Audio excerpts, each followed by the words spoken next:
Hi friends, ఇంతకుముందు YouTube open చేసిన దగ్గర నుంచి తెగ ట్రెండింగ్ అయిపోయేది కదా ఏబీసీ జ్యూస్. సర్లే మనము అప్పుడప్పుడు హెల్తీగా ట్రై చేయాలి, తినాలి, తాగాలి ఎన్నెన్నో అనుకుంటాం, కానీ అవన్నీ అయ్యే పనులు కాదు కదా. ఒకసారి మనము ట్రై చేసి తాగుదాం అని చెప్పేసి ఏబీసీ జ్యూస్ అయితే ట్రై చేశాను. ముందుగా క్యారెట్, బీట్రూట్, యాపిల్ అనేవి తొక్క తీసేసుకొని చిన్న చిన్న ముక్కల కింద కట్ చేసుకున్నాను అనమాట. మిక్సీ జార్ తీసుకొని ఆ ముక్కలు అనేవి అందులో యాడ్ చేశాను.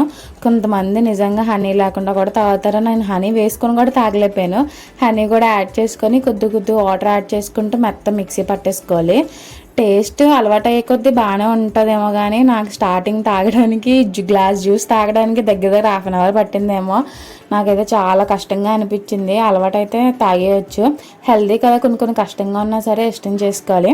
గ్లాస్లోకి వడకట్టుకోవచ్చు, లేదా ఇలా కూడా తాగేయచ్చు అనమాట. పళ్ళు ఫేస్ చేయకూడదు అంతే సింపుల్గా ఏబీసీ జ్యూస్ రెడీ అయిపోయింది. Please like, share and subscribe. మిగిలిన సభ్య యూట్యూబ్ ఛానల్ ఫాలో అవడం మర్చిపోకండి.